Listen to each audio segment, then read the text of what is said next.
We have arrived at the end. I cannot believe it's the final stream of the collab period 2022/2023.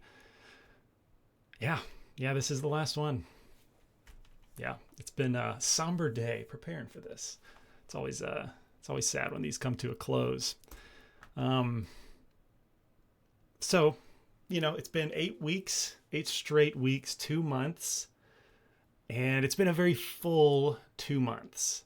So just think of all we've done and the fact that we can put this check mark on top of it. That's incredible. That is incredible. Okay, let's be honest though. Not everything in the gray section has been marked off. That's more like my realm, directorial stuff. But if you think of all the colored things, which are the teams, all of that has been accomplished. And I'm shocked that I can say that. Even VFX, which were complete bonuses, the rifle, another bonus, animation, bonus, all that stuff has made progress, which is pretty incredible. I got a beer out once just for the occasion. That's amazing. That's amazing. Yeah, I don't know. It's been building a lot to this stream for me. Yeah, this has been a very significant collapse. So also, just as we go through this stream, try and remember what it was like on week one for you. When I go back to week one, how everything was theoretical. We had never done anything quite like this as a group, or even me. Nothing exactly like this scope, this amount of detail, and remembering looking at the project, looking forward, and now we can kind of look back. I don't know. It's a fun perspective of just how much we've accomplished. So yeah, it's crazy that we can mark this off all 8 weeks. Well, as is tradition, let's go back and look at what was done this past week, because from the moment we started, you guys have not stopped, and you just keep pushing and pushing and pushing all the way up until the very end. Patrick, you just posted an update to your driller that we're going to take a look at, but that was literally, like just before I took my hour break for lunch, right before starting the stream. So, yeah. So what has happened, I consider a very big milestone, is seeing a somewhat finished example of what a final shot could look like. It's got all of the core components that we set out in the very beginning of the collab. We have a fully detailed robot. We have an endoskeleton detailed and designed from scratch. We have a custom hangar interior in the background and custom built machine arms that are grabbing a piece and putting it into place. No, the animation is not final quality. Yes, there are missing materials, but this is a very good example of the kind of quality that we can expect to see. And that's a big deal. I did not expect to see that within the collab period. So pretty phenomenal. We also have animation, which we're going to talk about in the later slide. But this was kind of a surprise from Dolph, who mentioned he's more of an animator than the other things, than the modeling that he did. He built the grabber right here, and that blew us all away. The modeling, the rigging, the design, and then to find out, wait, he's more of an animator anyway. So he took it upon himself to create a version of the scene, a version of this shot, and it's awesome. I'm going to talk all about it when we get to it. But animation's happening. The final piece of the robot that Kyle built is officially part of the assembly. It's officially done, and even has a little extra pizzazz with the power fist engage armature that makes this thing kind of slide up and down. Nice little cherry on top to finish off the last asset. Material creation, less creation, more a material application has been a thing that I do almost every day, chipping away a little bit. You wouldn't think it's that hard to just assign materials, but there is an element of design, like we have a ton of pieces for one, and then you also want to assign them intelligently or intentionally, trying to keep in mind the bigger whole.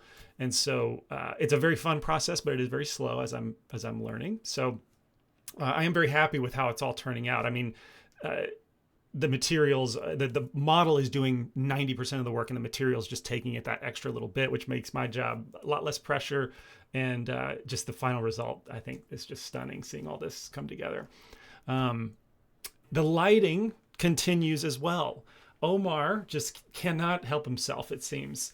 He's up to version like 6 now, or I think you mentioned 8 maybe today. So like just 8 versions of anything is pretty extraordinary.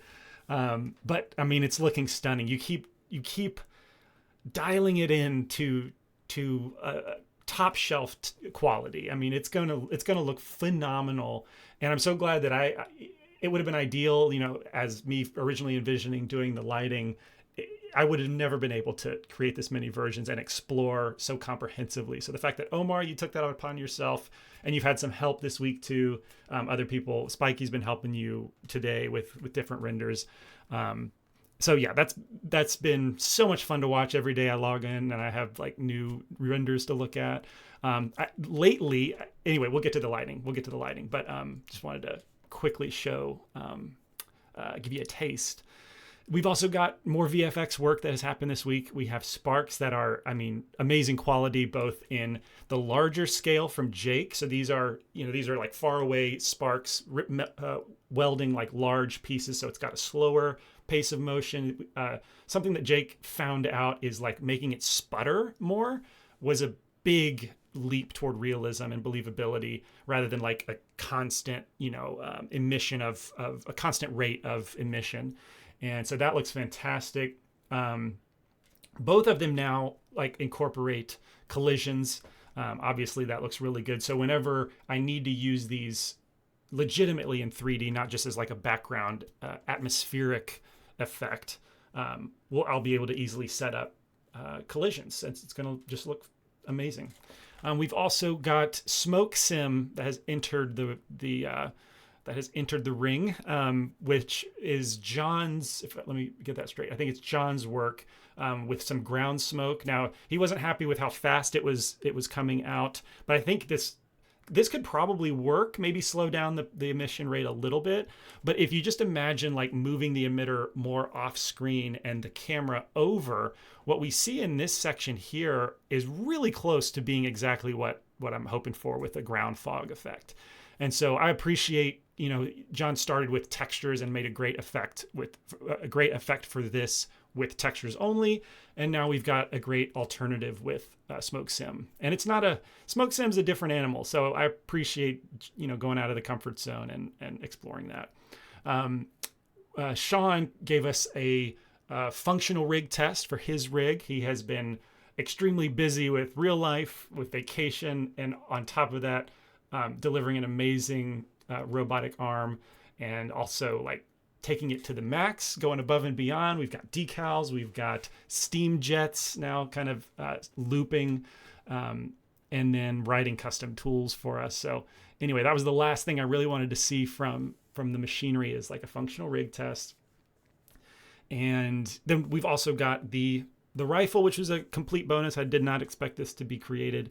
That's finished, Kyle. I think there's it's not syncing quite yet. So this part is Kyle's working on it. And I think it's close to done, if I remember. If not completely done, it just isn't quite synced yet. But the whole rifle looks amazing. I mean, when you take a team that knows exactly what to do with these type of yeah, awesome. You posted an image. Let me open that here. Yeah, okay, so you are extremely close, and that's looking amazing. Yeah. So the rifle kind of serves as this example of, at the end of the project, when everyone is like at their peak capability of being able to do this, and they just knock it out in like a week. So 2 weeks, I think. So that's been a really fun bonus to see manifest. And then, so we have another example from Patrick. I think this is not the newest, okay, but I grabbed whatever was there before you posted your latest update. Your latest update we can take a look at here. Yeah, let's watch this. I thought it was a video. Here we go. Oh man, this is on Basecamp. Look at everything moving, and this is fully detailed. So we have paneling. what we saw here is the panels were still kind of low res, but now it's everything. Can I? Whoops, that's too big. I can't just make it as big as my window, but I mean, this is stunning. You could not have gone more wholeheartedly at this asset. It is nuts how detailed this is, how complex this is. Is Patrick here? Okay, Patrick, you are here. I'm seeing vertices in my sleep. I wanted to ask, like, I think I've asked someone else. I don't know if I've asked you, but how many hours do you think you've put into this? If I have asked you, I guess I just want an update, because you cannot do this quickly. Estimate how many days a week and how many hours a day. Too many. That's probably the best answer. Oh my goodness. I hope it's at least been fun, because it looks unbelievable. And I hope it can be fun losing yourself in this rabbit hole of like, I can do more. I can add this. I can add that. I can do it. So I hope it's been fun in that way. But I mean, I also like that you kind of showed 3 different angles of each little component, because it's hard to appreciate the entire thing in one shot. And so I think I'm going to have to add multiple shots of this from varying like closenesses, so we can see the very tip and everything that happens there. We can see from the back end. We can see the middle section. Yeah, you went so hard on it, and it's beautiful. Question: who here is amazed with themselves, thinking they weren't up to the task at the beginning of the collab and now feel like they fought major battles and leveled up a bunch? I'm glad you asked that, Omar. That I have a postmortem survey I want you to ask, or I'm going to ask people to answer, and that should have been one of the questions, because yeah, I would love to know. I've seen it. I've seen people level up from the beginning to now, and I just want to hear people like own that that's what happened, and that they have some awesome skills that they've showcased. Whether leveled up or just like put all your, parts of your skill set together and made something awesome out of it. Sheila, I'm amazed by other people's work, but I feel like my work was underwhelming. Really? So I remember off the top of my head, the door you made was phenomenal. Everybody thought that was great. It like, other than some like slight mesh cleanup, like that was an amazing design and totally like on your own. So anyway, that it's understandable to feel humble about your own work, but no, I don't know that I agree that yours is, I definitely do not agree that yours is underwhelming. Let's see. Oh, this is so good. Okay, hold your answers, because I do want to ask you specifically if you feel like you learned, and so that'll be towards the end of the stream. But Omar, thanks for asking that. I really appreciate the way you phrased that too. And then Carlo, we have another smoke sim, which is going to complete the the welding effect. That was the only component present in Real Welds that was not in our effect. So thank you, Carlo, for exploring that. It looks great. I was hit with another surprise this week when Blue Wizard, Chuck, aka Chuck, who has been incredibly involved the entire collab period, serving in multiple areas, receiving endless feedback on what he's made, because it was the walkways and it required a lot of finagling as it progressed to tie into all the other components of the hangar. Anyway, he just found a little bit more motivation to reveal that he has been practicing music composition for like 40 years.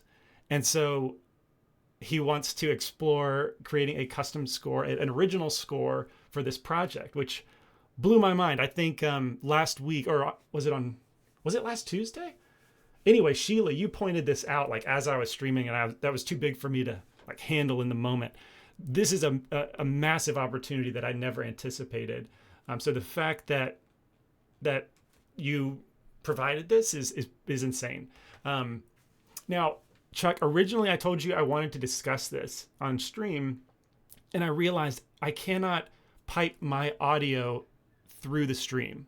So I can hear it through my headphones, but I cannot share that. And that's so that kind of nips that opportunity in the bud. We're going to have to figure out how to communicate about this. Probably me recording videos and like playing back and recording the audio from my computer. But I think it would just be too awkward if I'm like, go to 13 seconds of this audio clip. Do you hear that sound? Okay, I'm going to trust that it's the same sound I'm talking about. So anyway, we're not going to be able to dive deep into it for that limitation.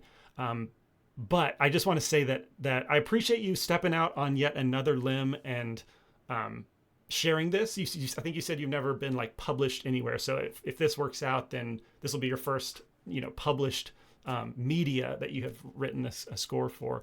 But I am very encouraged by what I've heard. You absolutely have skills with like orchestral composition, and I'm really excited to see what we can work on. I have to admit that this is outside my comfort zone. I love music. I listen to music all the time. And so I have a very strong opinion of music, especially like knowing what I like. But I'm very not confident of being able to direct someone there. So that's going to be outside my comfort zone. And then I also, based on our initial conversations, I wonder how much out of your comfort zone you'd have to get in order for us to kind of meet. So I'm curious to see how that comes along, and I appreciate you suggesting this, because that's more than a cherry on top. That's unbelievable. That's like the dessert to a 4-course meal. The prospect of having a custom score, an original score written for this, that would be nuts. So and we can't really get to that until we at least have like the shots play blasted out. Because we, in order to hit the right beats, which is crazy to think like we could make those work together. Typically I download a pre-made track and just make it fit, I fit my work to the track, and this would be kind of vice versa. Anyway, thank you for providing this opportunity, and it'll have to wait for a while again, because as I'm going to discuss, I'm going to have to step away from the collab completely. And so I won't be able to like really dive into the music with you until later. I hope that's okay, and we can pick this back up a few months down the road, but we'll talk more about that. I just think it's awesome that you stepped up and made this a possibility. So thank you. Animation. I ended the stream on Thursday with, you can't really even call it animation. So it's animation, where I created like 3 keyframes to make this robot arm kind of simulate installing the piece. It's very, very poor quality, and it needs a lot. So what I left that stream realizing is that robotic animation, I think, is far simpler than character animation, like human character animation or creature animation. So it's already simpler animation, but it's not this simple. It's not as simple as like just adding a few keyframes, setting it to linear, and then calling it a day. There is more that needs to be done. And I left the stream thinking like, bummer, I did not achieve that effect. I put very little effort into it. So I still need to like sense that mechanical vibe. Thankfully, what Dolph posted captures that. Dolph, I'm so impressed with what you did. I think you must have been able to do this fairly quickly, which is encouraging if you can confirm or deny that. How long do you think this took you? Because there is very mechanical sensibilities here. And as I've studied it a couple hours, okay, that's not terrible. As I've studied it, I think there is like just a little bit of overlapping action. So if you try and take your hand and move it like robotically, you can't actually get it to just stay perfectly still, like 0 to 1. There's always a little bit of overlapping action.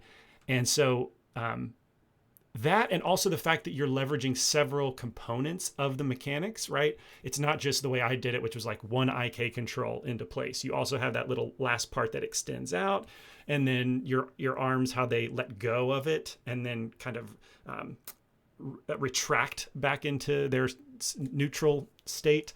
I think this is amazing. So the way I look at progressing through each stage of production or any project that I do is it all starts theoretical. I think I can achieve this, and this project was no different. But each stage, I need that first example of like crossing over the quality threshold. So like when we started modeling, we all got started and there were various levels of quality. We're all trying to figure out like what is the expectation, what is the quality we're after, and then it just takes one person to cross that over, and I realize, yes, that's it. That's what it needs to be. Now everyone else has something to look forward to, or like be treat as the watermark or the the standard, the bar, and then I look at it like if we can do one piece, we can do all pieces, and so that's a very important part of the process to cross that initial threshold, and then it's a matter of just waiting for it all for everything else to catch up. And similar with animation, this does it for me. This left me realizing we haven't crossed the threshold. There's more, there's a chasm still left to cross. And now this confirms we absolutely can achieve this style. And we have something to look at for studying and achieving. So yeah, this is incredible. As a test, Dolph, you hit it out of the park. And I'm going, like I said, I'm going to be studying this to make sure that I apply it to when I animate. If we stop the thought process there and then transfer it over to if this was a final shot, some little notes that I would want to offer is that the scale I think is too small. Now, Dolph, this is not a criticism like you should have known any of this, but just so that we're thinking going forward, I think the arm is too small compared to what it has to be, the size it has to be in the scene. All the way it whips around the this piece. I love the rotation for one, the concept of like rotating it around. I kind of loosely tried to go after that in my version, but I love the way yours does it. It just makes it whip around so fast that it doesn't feel very big. If this robot is like 3 stories tall, and if we compare this little thigh piece to that scale, maybe it's the size of like a king size bed or something. So whipping a king size bed around that quickly would be hard for any machine to do without like more weight being demonstrated. So like the scale I think is off, but easy fixes, right? And then also it's moving perpendicular to the rails. So the rails, the way the scene is set up, the thighs face forward and the rails face that direction as well. So anyway, I don't mean to critique this like it's a final shot, but just thoughts that I got from this.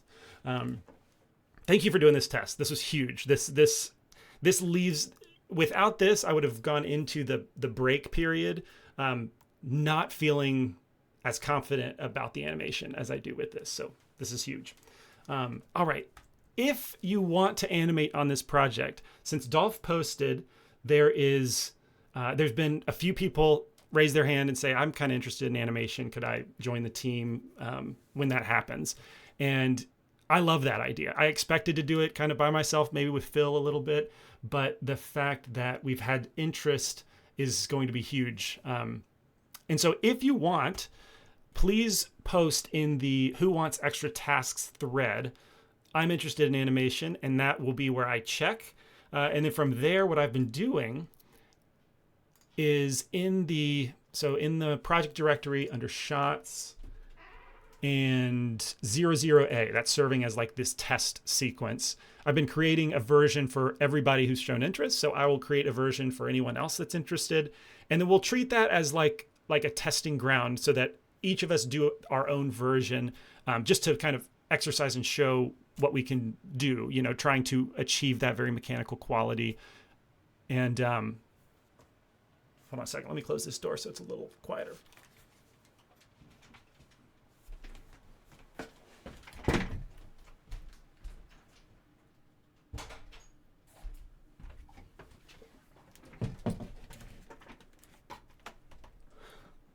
Let's see. Does it require animation skills, or are noobs allowed?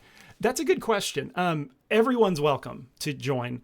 I will say that it's going to be different from the collab, where, I always intended for learning to be a major component of it. Where beginner modelers, if they've got questions, I make time to help them out, record a video even.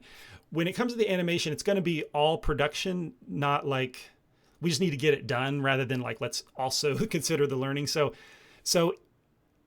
it's going to be like maybe trial by fire is the way to describe it. You're welcome and give it a try. If there's too far of a gap in quality, it might have to be a thanks for trying. We gotta keep moving. So we'll let someone else do it.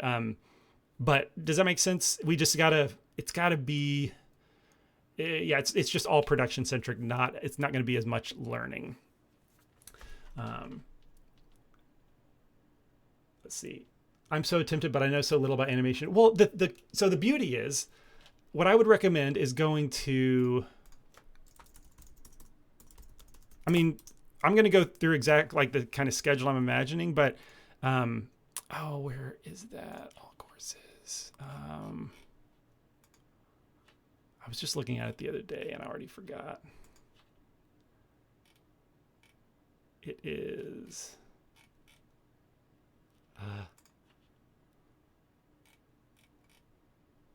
nuts. I was just looking at this category. Acting for this one. This is the one. So body mechanics under chapter 3. The beauty is it should be possible with someone new to animation. I think this would be a really good first exercise, first foray into animation, because it's not nearly as complex as character animation. So you can get exposure to the principles in a less difficult setting. But we have animating a robot arm. We have this tutorial from Wayne that is like perfect. So I would recommend watching this, and then you should give it a go. You absolutely should give it a go, Jake. I kind of know you by now, Jake, and I think your personal standard for quality is definitely higher than it is low. And that's if you try it, I think you'll push through and make a pretty good example. But yeah, so anyway, it would be really fun to do this with people, once we get back to finishing the sequences out. So that's animation. Question, when would the deadline be? I think I might get a whole day this weekend, same night. Okay, so we'll talk about schedule. To put it plainly, after this stream, I am completely unplugging from the collab. I have to switch gears 100% for probably a few months, but we'll get to that. So the deadline's out there in the future, but we'll talk about that. Now, focusing on shading and lighting updates that Omar and company has been doing. Yeah, I've already kind of sung the praises of Omar, so I won't repeat it. I did want to point out what I think is a major update and a major improvement with these renders is the spotlights that we see in the back. I think these are incredible for drawing explicit attention to the robot, and that was lacking. I had some spotlights in my scene, but it didn't have the added fog benefit. So that is the fact that we see the cone in the spotlight on the robot. That's tremendous. I think that needs to end up in the final, definitely. Also, you broke up the volumetric fog substantially, and we have such a more tangible version of the volumetrics. That was a major improvement. So it's such an improvement that this is the kind of thing that I add to my mental tools when it comes to lighting. Like, oh man, when you break up the volumetric fog, that's night and day difference in quality. So that, there's over time you kind of develop your little box of tricks or whatever, and that whenever you find a new trick to go in there, that's kind of a significant moment. So this is one, the fact that the spotlights look delicious, shining through the fog. Amazing. And then also thinking about other tricks that I've learned from this project, it would be the HDRI from Eevee, the equirectangular map from Eevee is pretty dynamite. So yeah, I just wanted to cycle through this. Also commend the fact that you always do several angles. I got lazy and didn't do that as much, but it's so important so that we get a sense of how it looks from all angles. That's just a global rule when you're lighting something is the more you can look at it, more angles you can look at it from, the more well-rounded it becomes, whether it's lighting, whether it's modeling.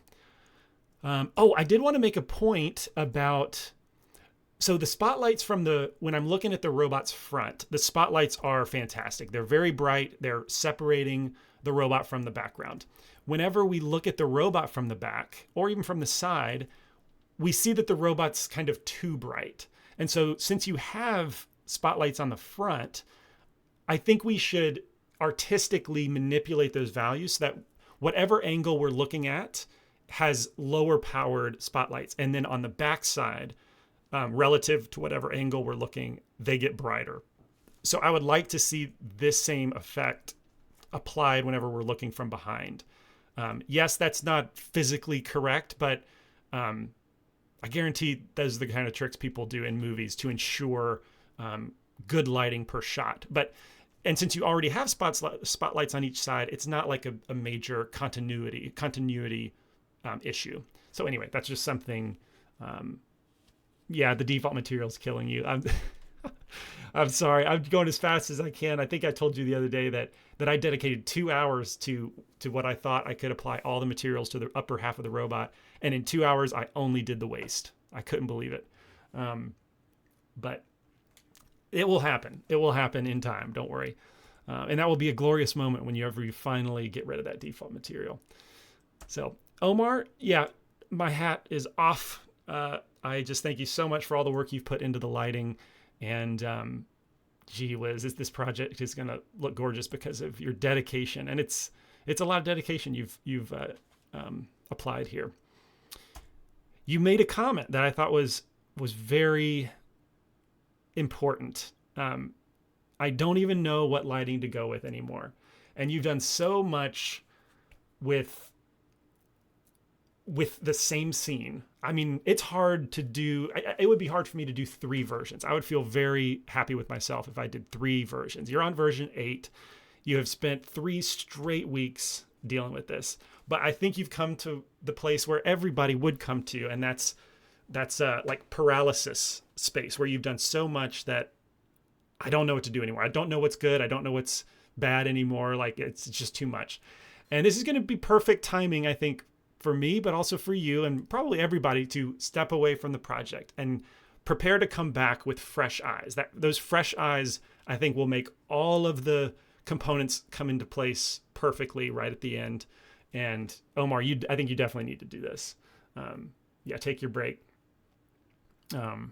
Because you have given us a plethora of options to choose from. So we are in great shape thanks to you.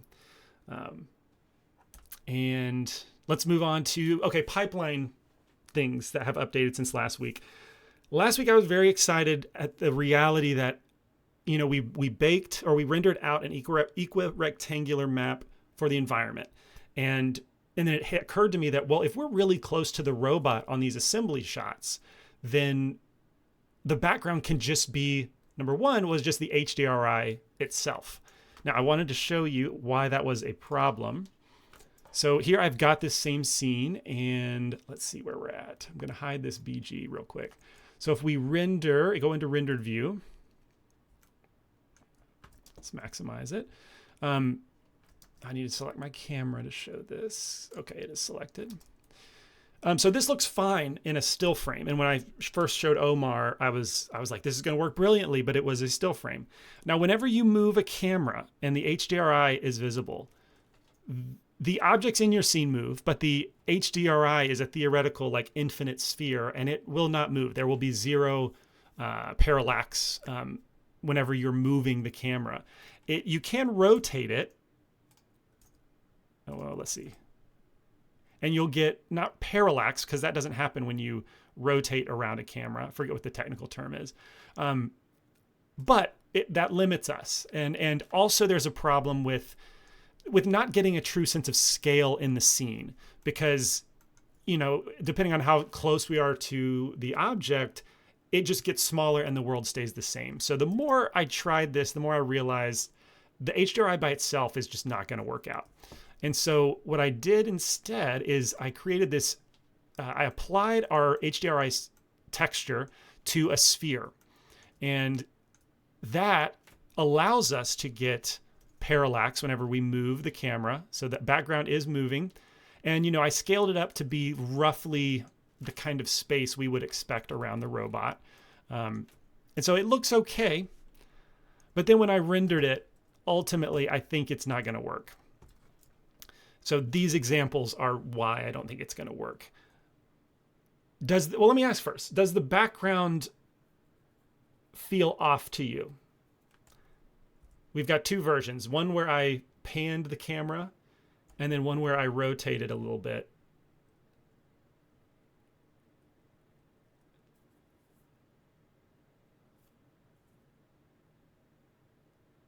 Omar is exactly right.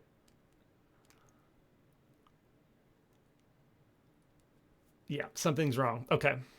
I wondered if I would get lucky and you were like, nope, looks fine. Everybody said it looks fine, so maybe I will go with it. But yeah, it can't be this simple. At least not for most shots. Maybe it'll work if I'm like super duper close to the robot.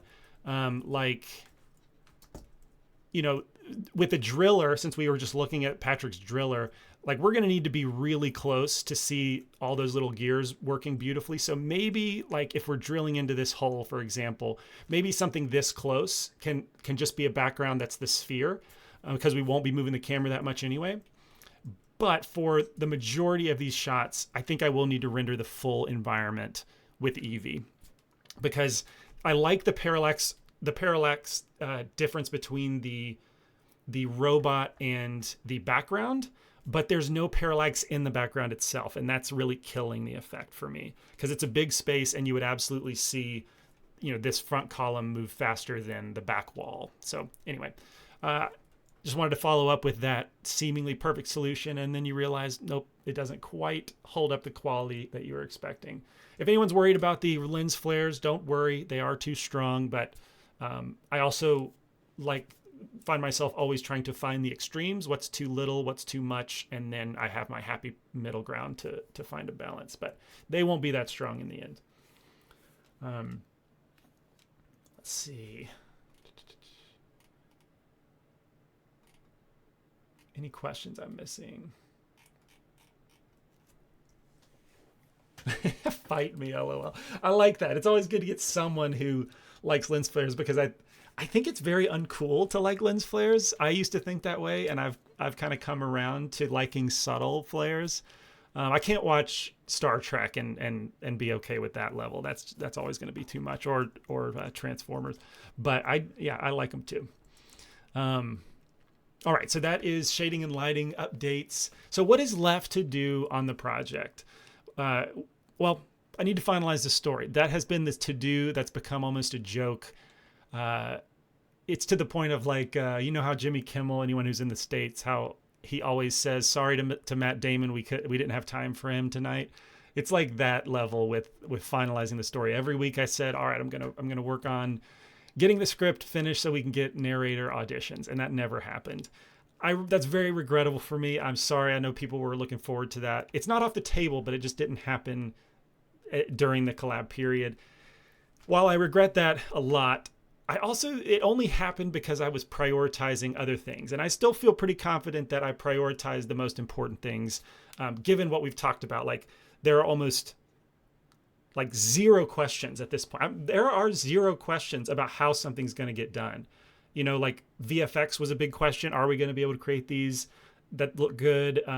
Animation, am I going to have any help? Is someone going to be able to do this? Yes, that's been answered. What does a final shot look like? So I think the priority was always put in the right place, but I'm bummed that I never got around to that. But whenever I do come back to the project, that's going to be the first thing, because it needs to happen in order to inform these other tasks so that they go well. So I need to do that. When that happens, I'm going to reach out for narrator auditions. And if you're around, if you're paying attention, we'll get that communal activity going. I need to finish adding materials and add decals as a part of it. Remember, we did that demonstration. We know that decals is a very powerful bonus that we can put onto textures to really sell some scale, and also add like a certain aesthetic to this, what do you call it? Like manufactured type robot feeling. Let's see. Also, I wanted to say that I'm only like 50% done with materials. I think, as much as I've been doing it, there's just so many objects that we built throughout this, that you built throughout this collab. So still about 50% of material adding left to do. Set dress garnish assets. We've talked about people building, assets that can kind of be populated wherever in the scene, and I still have not done that. That's going to happen. This is also a note to myself. And camera layout. I started adding camera angles and then realized just how much time it was going to take, and that the project didn't quite need that yet. So that's going to be a very important step to do. Then we've got animation. Once we've got cameras, we can do animation. It'd be really fun to team workshop that. We've also got the rendering process, which is what I tried to achieve with this shot. Get an example of like, what does a final render quality look like? And I'm so glad that has happened during the collab period. Very unexpected, but that includes polishing of the lighting, adding / customizing VFX. So the things that have been created, like we have a dot blend scene that I can either render out plates of whatever part of the effect that I want, or I can take all those components, apply them to the scene, give them custom collisions, and then incorporate that directly per shot where I need them. And then also any modeling polish. I expect that when I find a nice camera angle that looks really good to best showcase a certain part, maybe there will be little modeling accents that need to be added to fully make it the best it can be, or add decals in a certain way. So anyway, per shot, it's going to be a lot of work. It's not going to be as easy as just bringing in the model, animate, and then hit render. It's going to be a fair amount of work. Finally, it's editing and music. So we render out all the scenes, which will also take weeks probably to render all the sequences. And then we just edit. And then that's when Chuck and I reconvene over the music. We'll probably, start the conversation at any point in these processes, but it's going to get very real whenever we have sequences that we can match the music to. There's some talk in here I missed. Just making sure there weren't any questions. Cool. Okay, I see people saying that they can help render. Yeah, all the rendering power would be great. I don't remember, how did we do that for 2020? Because last year, or 2021, was just Eevee, and that wasn't hard to render on my machine alone. Maybe I did do all the rendering on my machine for 2020 as well, and those were long sequences. It was actually one continuous shot. I forgot that. Yeah, so my machine was rendering for like days on end, if I remember correctly. Anyway, all the help we can get in sequence rendering, that'd be great. All right, so big picture schedule-wise. Is there a CGC Sheepit group? There is a CG Cookie Sheepit group. Oh man, I haven't logged into Sheepit in a long time. Is it .com? I forget. Sheepitrenderfarm.com. Oh man, it has been a while. It's probably going to make me update my password. Nope. Yeah, you can see that I was rendering and helping people out, being a good citizen, and then for the last 3 years, nothing. Anyway, I am part of the CG Cookie Render Monsters. That's our group. So yeah, we've also used that before. Sheepit has some limitations, so I don't know if I can imagine our files that we submit, our .blend files, could be very realistically too large for their uploader. But we'll see if that's an option, because that would be pretty cool. All right, so big picture timing wise. So we just spent August and September of 2023 on the Collab production. All right, this is where it's all hands on deck, and the goal for this is to complete the vast majority of assets, like all the ingredients you would need to make the final shots. That's what the Collab production is about. I am thrilled to say we absolutely nailed that goal. We achieved it, and just could not be more impressed with everyone's work in that way. Now, what happens after today's stream?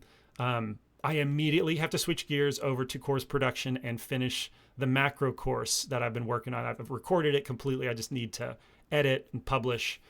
So that I have to do that right away. And so then really October, November, and December, I do not anticipate doing anything related to the collab. So I will tell myself it'll be hard, because I want to check in. I know people are, Omar's probably going to do another render scene. another lighting version. There's going to be activity, and I'm gonna have to avoid it getting sucked in so that I can focus. And in November and December, I might come back to start editing what I've recorded. So I've recorded all the streams. Does anyone want to take a guess how many hours I have recorded as part of the collab? Take a number, or take a guess. How many hours? 16, 120, 200. Holy smokes, can you imagine? 27, 20. These are fun guesses.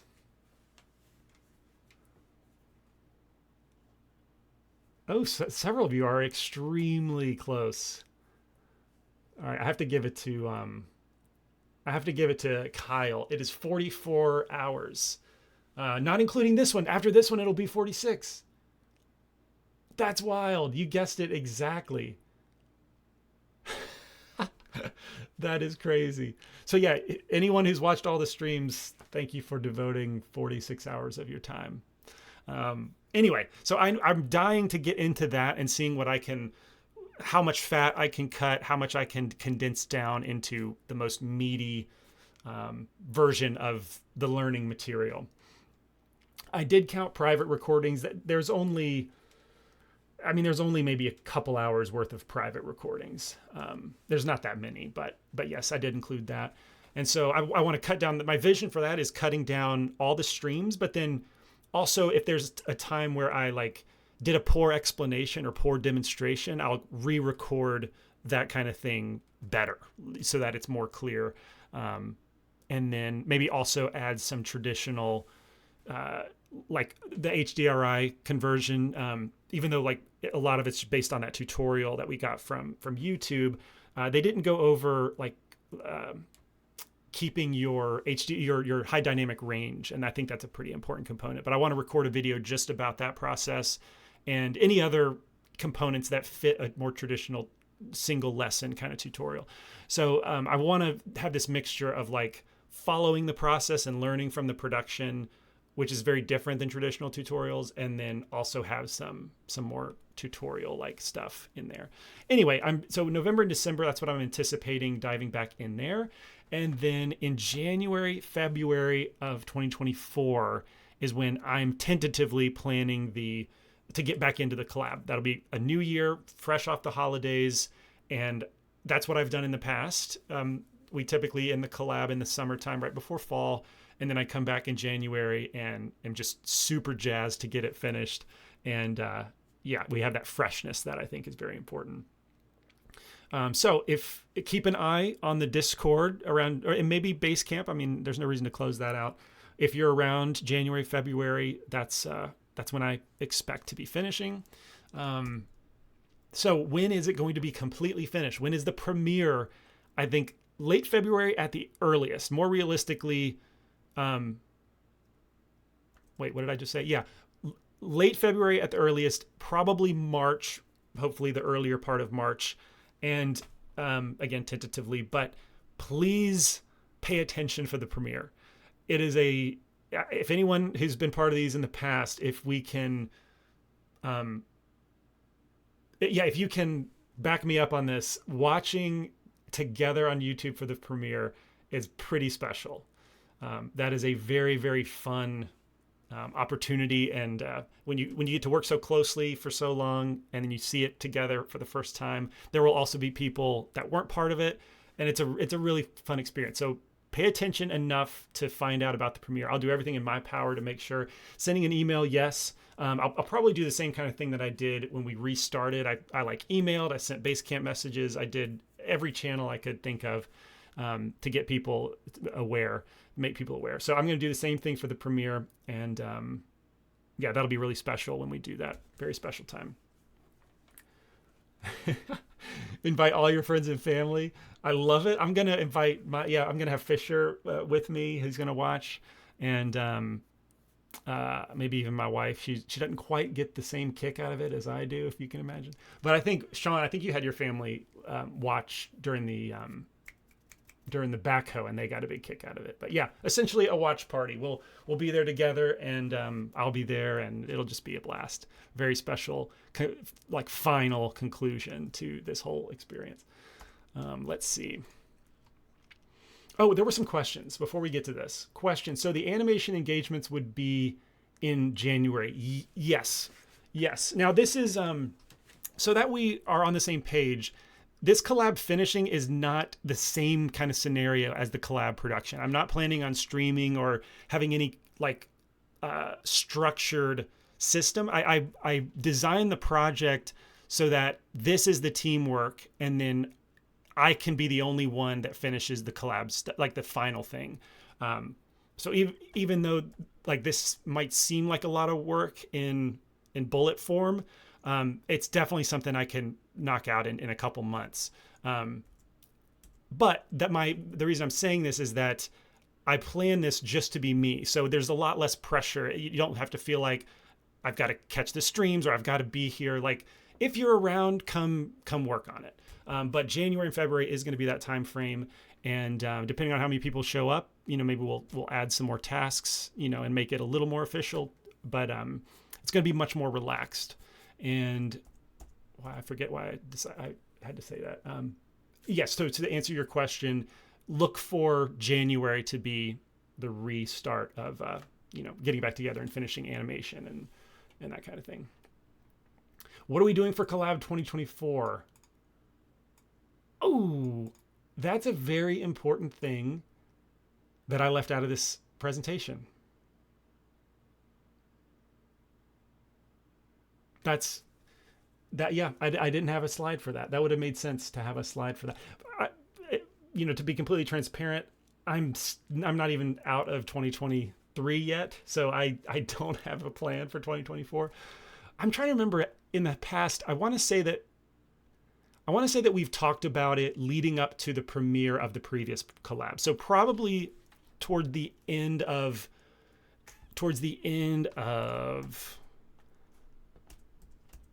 February. January and February is when we'll start to talk about it loosely, I think, because that's what happened last year. And it was really fun to just kind of brainstorm while we're working together on this.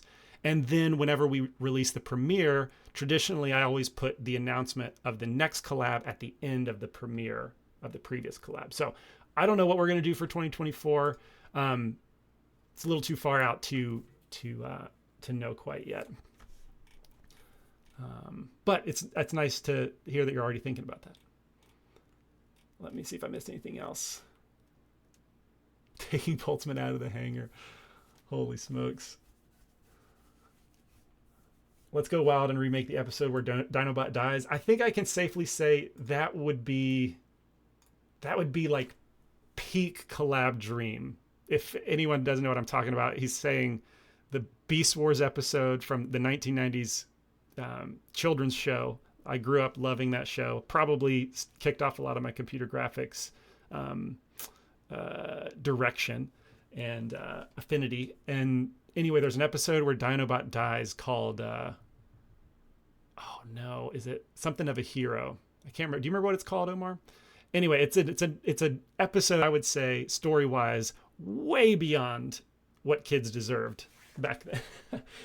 Anyway, so remaking a Beast Wars episode, like with modern animation design, just using the same sound from them. Anyway, that's always been a kind of a fun project I would want to do. Anyway, that's realistically probably too big for 2024, but we'll see. All right, so we talked about the premiere, just paying attention for when it happens. Post-mortem. All right, I've been keen to talk to you about, getting feedback on what worked and what didn't. I've been making notes throughout the last 2 months about what can improve, sometimes things that worked well. Tebow has been great about sharing improvements throughout the process, and he's hopped on and talked vocally with that. So I've got a few questions I hope you guys would be open to answering. Candidly too, if it's negative, I want to hear it, and I want to know how it can be improved. But let's start with, in general, how was the collab on a scale of 1 to 10? If you don't mind giving a number, disappointing on the one side. It's fine, you know, if you expected something different and maybe it was the type of project, maybe you like stylized more and this is not kind of what you're into, or if you loved it. Excellent. So I'm seeing a lot of very generous over 10s. That means the world to me. But what's very important, that's important to me. I'm going to take that. I'm going to say there are things about this that are definitely working, and I love that. There's also 9s, 8s, and 7s. So I'm curious to hear, Sheila, if you're willing to tell me about this 7. Tell me. What made it a 7? And then Seb, oh man, you were an 8. Seb, what did you think? Wardred 9. Yeah, if you're less than 10, I guess I'm curious.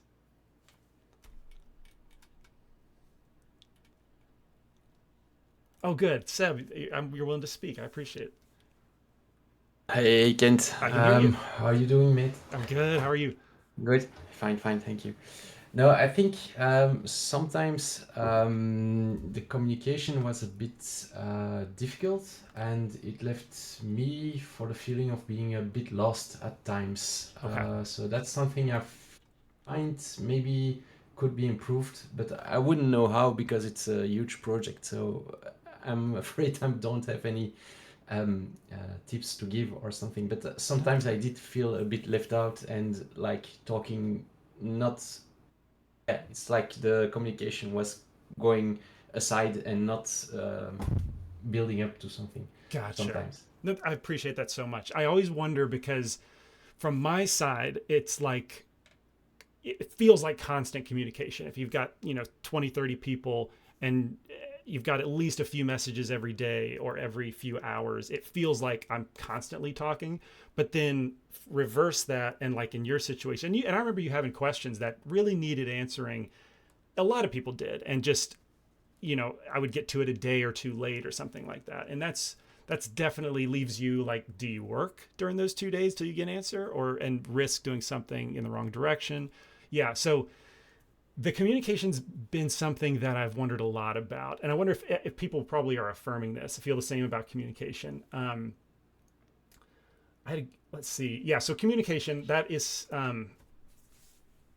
yeah, I need to think about that one. In all honesty, that's where if you remember, I started with the goal of having a core and shell team, and that was to kind of solve the communication or the time available for feedback. And obviously, you can't give like feedback every day to 100 people or even 50 people. So then the shell essentially would kind of be on the outside paying attention to everything going on with the core team. So because if I give a type of feedback to the modelers, it's going to be just a slight variation of that feedback to like everybody. And so theoretically, people on the shell team can pay attention to that, not need the direct communication, but still get the same feedback by extension. But then whoever's on the core team needs to be small enough that I can give that kind of feedback to. So that's one of the solutions. It did not end up happening this collab because we had the year delay, and by the time we finally got started again, and we lost about like half the people from a year ago.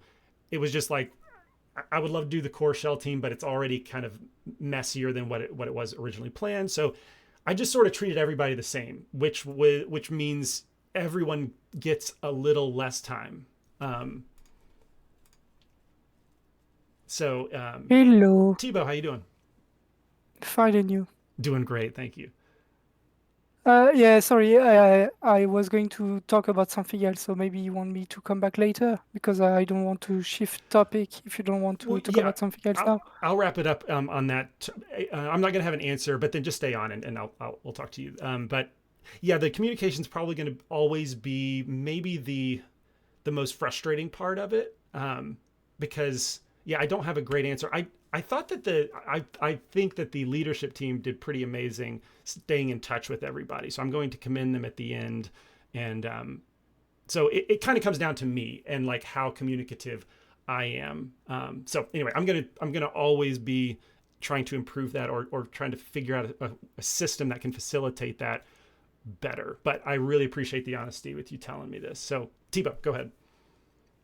Yeah, I'm coming back with this idea of art direction, and I was wondering if, based on what we talked about last time, when I talked about where it was hard for people with my kind of skill set to find their place in the art direction.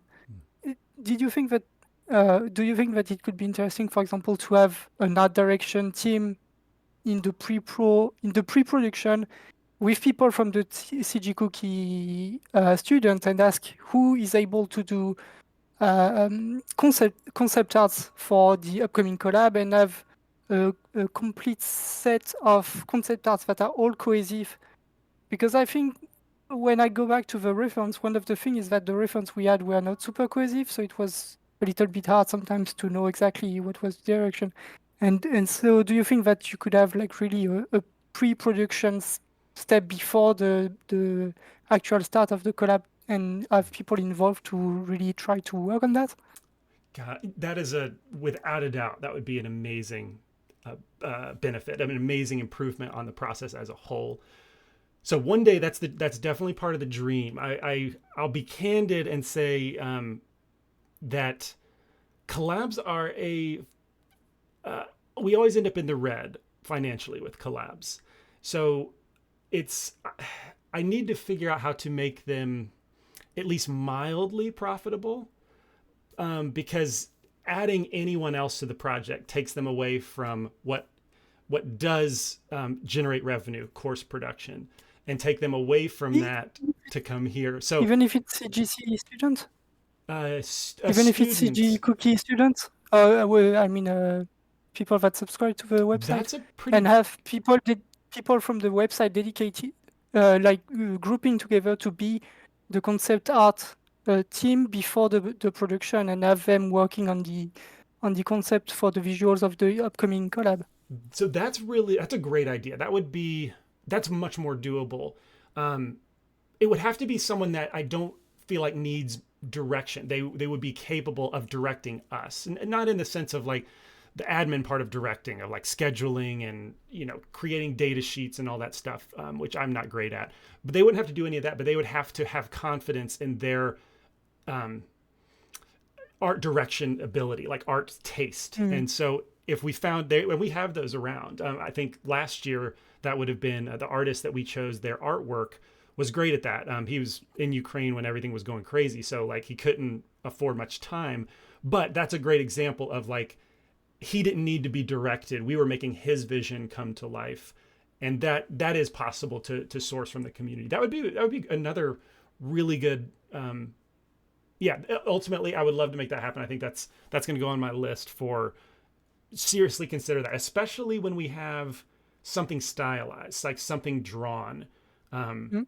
we Yes. we might flip back and forth. That tends to be, we did realistic 2020, stylized 2021, and then we went back to realistic. So when it comes to like realism or that kind of style, the other thing that I want to try, it's kind of a harebrained idea, is to like have, for example, in hindsight, it would have been awesome if we had like this guest director role, which is all the fun parts of directing, like art direction or saying what you like, go this way, not that way. None of the admin stuff. And so that you have this guest director role that's a prominent figure in the community. So I think in this project, Gleb Alexandrov would have been awesome to have as the guest director. So we're just here making his vision happen, not necessarily mine. I'll do all the facilitating and managing base camp and blah, blah, blah. And here's how you model, you correct your wireframe and stuff.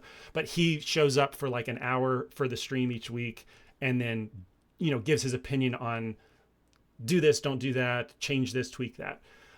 So that would be maybe another option. If it's not heavily stylized based on artwork, we have someone like him who kind of, we make their vision come to life. I think that'd be a cool like extension beyond just our community. Yeah, because I'm of course heavily influenced by the video game industry as a video game player, and I see how it works. And they have the pre-prod, and the concept artists are the one completely feeding the people doing the modeling and the texturing. But on top of that, because people talked about the communication during the collab, do you know how happens, how coordination happen in video game industry, and how do they have people not feeling left out by the in terms of direction? In my, it wasn't in the game industry, but in when I was at Real Effects, there was a team of producers that were running around to every single meeting. Every time the director showed up to an artist's desk and did like reviews, they took notes of everything that was said, typed it up, and like emailed it to you later. Like they did all of the administrative stuff, which would be so nice to have someone running around for in every Basecamp thread and like keeping me updated. Like you said, you would do this in this thread by tomorrow. Make sure you do that. And so I think that that's probably the generic role that takes care of that kind of thing, to be able to like facilitate these more, what's the word for it, like the kind of back and forth that needs to happen a lot. Obviously, when I worked at Real Effects, the director would come by like once every couple weeks, and I can't send him an email afterwards to be like, hey, can you clarify this part of the artwork that you pointed out. I just have to take what he gets, and then me and the supervisor, we try and do the best that we can. So yeah, I'm not sure within the collab format. Like I think it's always going to be this kind of grassroots system. Like it's an in between working by yourself with no production experience and in between like a studio environment. I don't know that we'll ever have like an actual studio environment with a director, a producer, an art department, a rigging lead. You know, we're going to have to do what we can do with limited resources, but that's kind of what makes it fun, like bootstrapped kind of situation. Yeah. Okay. Yeah. But your feedback's very, very good for people like you that it would have helped. I mean, I think you did great. So, you know, did you need it to accomplish good work? I don't think so, but it would have made your experience probably a lot better. Yeah, and I guess more comfortable. Yeah. Because I always feel uncomfortable with my own set of skills, and so I'm always asking for feedback, uh, uh, even if it's maybe not that much needed. So I know deep inside, that the model is fine and everything, but I cannot get in my mind eased if someone doesn't tell me yes, it's okay. And so sometimes, you're just waiting and you're like, oh, maybe it's terrible and I shouldn't be here and blah blah blah. Gotcha. But yeah, okay. Yeah, no, thank you for you've always been a great source of feedback to this direction, so I appreciate you doing that. There's been a lot said, and I've caught glimpses of it. To add to the comment, I do see the huge elephant it was for you to handle, and I did appreciate it. I do agree with Thibaut about art direction. Added benefit, it would have helped with communication. Yeah. Yeah, absolutely. So this is really good. I'm going to digest this, and I'm very hopeful that we can always improve this kind of thing, the communication. So I appreciate it is an elephant. Like I look back at the last 2 months, and I'm looking forward to like a break. It's something that's been on my mind for constantly for 2 months, but in the best way. I love this project. So it's the kind of, I love the work, but it's a lot of work. It's not my place to complain about it. It is a lot, but it doesn't change the fact that it hurts communication. So anyway, these are problems that I feel I'm very hopeful that can be improved. Keep in mind your answers, because I wanted to ask a few kind of broad ones on the stream and have some real time back and forth. But these are really good answers that might be, there's going to be an opportunity for you to copy and paste them to a place that I will be able to source very quickly and all in one place. So just keep in mind your answers, maybe prepare to copy and paste them. Let's go to the next one. How do you feel about the output quality? All right, this is important to me. I always want the collab to impress the people that join, to impress people outside. I want them to always be impressive within their own genre and expectations. Same kind of thing, I can only assume people may be expected better at times. So, well, it's very cool to see 10. I agree with 10, and I say that wholeheartedly. Again, because it wasn't my work, it was your work, and it's objectively fantastic work. I've not seen anything less than a 10. So I'm very happy with that. I'm glad we are all definitely on the same page. But it's 10 for sure, 7 for myself. I mean, I think humility is the sign of a good artist. It's not a sign of accuracy, but a sign of a good artist. 9.9 just to annoy you. Good, good. Well, I'm glad. I'm glad. Yeah, the output quality just blew my mind, blew past my expectations. It was better than I could have hoped for. You all stepped up in a huge way, and I'm so thrilled about it. Um, all right, then. That was an easy one. So we've kind of already talked about this, but did you learn a lot or a little? Feel free to just give me a number. You know, you don't have to expound too much if you don't want to, but I imagine this one's probably similar to the overall quality. There's going to be less than tens here because I think of like Omar, for example. You've been doing this since the beginning, so maybe you've been doing every collab since the beginning, and you like the production side of it probably isn't something you need to learn now. And yeah, okay, so this is yeah, it's cool to see a spectrum. It's cool to see some tens. So Tebow, I can tell that you value honesty, and I appreciate that. Do you want to talk about why it's a 3? You're welcome to hop on because you always give good feedback. Hey, it's me again. Hello. Tell me. Yeah, when I look back at what I did, I could have done it before the collab with no problems in terms of what I actually did. So I learned stuff more about looking at the other people's stuff. In retrospect, what I should have done is really go out of my comfort zone and say, okay, put me in rigging of machinery, and there I will learn stuff. But I was not confident enough to do this kind of stuff. Gotcha. So this is just on my part, but for next collab, I will go to the place where I will have to learn a lot to get through stuff and Gotcha. to get the difficult part done. Gotcha. Well, then while you're on, don't go anywhere yet. But does it hurt the value?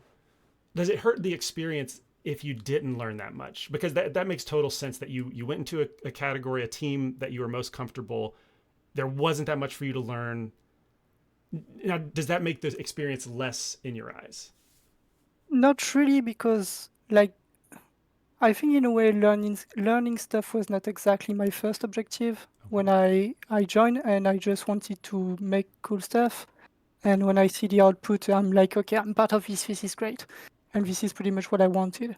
And I can't remember what I put when I filled my application for the collab. I think I put something about learning more about Blender, Okay. but I don't think in the end I really came with the idea of I want to really step up my Blender game, which may not be the correct approach, but this is what I did. But I think, yeah, for next time I will try to get really out of my comfort zone. Okay. Thank you so much for that feedback. I always wonder, like, the learning component to this. It's kind of, I don't know if it's at odds, but I sometimes in a course I might sacrifice some visual scope or complexity for the sake of teaching. And this is what I love about the collabs is I would rather not hold back any of that. And if the learning has to suffer, I'm okay with that give and take. And I just wonder what people think. Like, I came here to learn first and foremost, or I'm just happy to be part of something that's a big, cool project. I'm always wondering what people think. So I appreciate you answering. Just to add one thing, is just the reason why, because I cannot remember if we had to choose our departments or not, or if you. I think you talked to me before, and you pretty much implied that I was going to be the Engar department. I was like, okay, it's fine because I don't know how to do rigging and everything. Okay. And the thing is that because of my mindset about my skill set, I would have been too feared to propose myself to go to the machinery part, with the idea that I don't just ruin my work, but it has consequences on the work of the whole team, you know. So I would be a little bit too afraid to go to places where my skill are not matching the expectation. Gotcha. No, that's really good. I think if I would almost recommend someone do what you did. If they're joining the collab the first time, go to a department that you feel most comfortable with. And then hopefully it's a great experience. And then the next time do something outside of your comfort zone. You have an idea of what the format's like, and you can see yourself pushing your boundaries in a different one next time. So I I appreciate will. you. I appreciate you hopping on.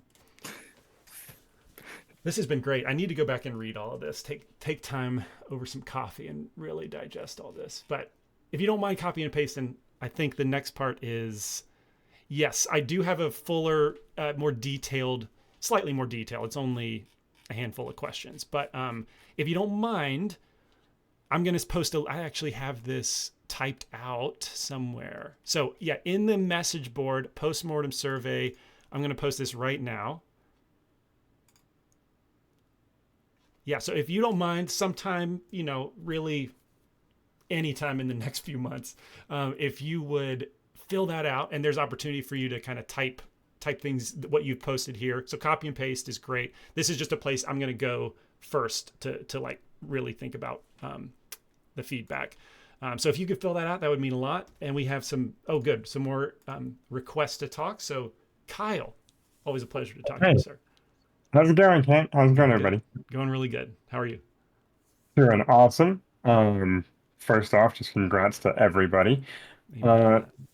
Something I did want to say that I appreciated that surprised me about this collab. Someone mentioned about, I think you were talking about keeping the scope like simple. Mm-hmm. Um, And I honestly really appreciated how it started out, okay, like what can we do? Because every time you imagine something, it always takes 3 times harder than you think it will, right? Yes. But we set up a scope that seemed achievable, and then I feel like a lot of the learning is almost organic after that. We set out, oh, what are we going to learn by modeling this? What are we going to learn with machinery? What are we going to learn with rendering? But then we start coming up with all these ideas. Oh, now that I finish this, I'm going to try and push this. Oh, now I have to learn how to do that. And we wouldn't have encountered that if we weren't part of this. So I feel like that sort of organic kind of, I guess, blooming process, how it keeps kind of expanding, I love it. was a really valuable part of the collab for me. Man, thank you for saying that. I love the blooming. You've described exactly what everything you described about it being organic. Like if you capture people with the potential to be part of a really cool project, that's like step one, and then you get them involved. And what's so neat from my end is exactly what you said about the ideas that naturally come up. And people, I think when someone has a great idea, it inspires the ones around them to start having their own ideas. And then I just get to enjoy most of it, and hopefully direct it towards a unified place. But the hope then is that kind of learning is very unique, and I don't think you can capture that in like traditional courses or tutorials. And so how else could you possibly teach that kind of thing? And the collab has been the only so far successful example of it. It's a risk because not everyone gets the same level of learning, but for you to hop on and say that's a big checkbox that I hope to hit with these things Yeah, for sure. definitely. Because last thing, basically, it's scope creep. Especially, I'm a little bit more interested in like the game industry side of things, and Mm. scope creep is a really big deal there, where they're like, oh, let's just add multiplayer, right? Yeah, right. Yeah, like you So, can't just add multiplayer. Come on. it's, so it's kind of cool that I feel like your role is kind of like, okay, maybe this is out of scope, or maybe we could just try and push this. It kind of tempers that just enough where it's still this kind of, I guess, anarchy, I guess, where we're kind of just willfully collaborating with each other, cooperating towards a goal, Mm-hmm. but it keeps it from getting out of hand, and the deadline helps with that as well. So we're not just like, it doesn't become this endless tree of random ideas, I guess. I felt like it was a good combination. Man, thanks a lot. Thank you, Kyle. I appreciate you saying that. Yeah, Sure I'll thing. remember that. Thank you. Man, there's all kinds of stuff being said. Omar is talking about being a sinner. I missed I missed something. Sheila, Hi, welcome. How are you? I'm good. Good. It two things. Yeah. One, I really find it difficult to choose something, so we had to choose teams. And afterwards, I thought, wow, I would have wanted to be in the endoskeleton, or I would have liked the machinery too, you know. Right. So afterwards, I think, oh my god, that endo looks so cool, and I haven't been part of it, you know. Well, That go ahead. Keep going. that was one critique point Okay. in the beginning. I did see the slides materials come later, but I didn't interpret it as don't use materials because they're gonna be overridden. Gotcha. Yeah. So Yeah. So those were your 2 points? those were my 2 points. Yeah, absolutely. So in hindsight, you know, I had some people that kind of crossed over. Chuck, for example, helped Phil on like modeling his robot arm. So he kind of crossed over. There was also, I feel like there were a minor number of examples where that happened. And in hindsight, Sheila, if you had said midway through, I really like what's happening on the endoskeleton team, can I switch? I feel like it's dangerous to say this because structure helps a lot, but I'm realizing the more I teach these things that like I kind of have to enforce that, and that's lame. I really don't think I would have a problem, Sheila, if you said week 1 or 2, is it okay if I switch to this other team? That seems more interesting. I mean, I want to say some people did ask and switch early on, but I think I'm pretty chill about that stuff. It just gets difficult if people switch a lot. So it's dangerous to like allow it, but then not knowing like what people's own limits are. Is it going to degrade down into like chaos and there is no structure? I don't know what team anybody's a part of anymore. That's like the danger. But in general, try me next time and see if I'm a little more chill about that stuff. Then you also said the materials, and my memory of the materials was that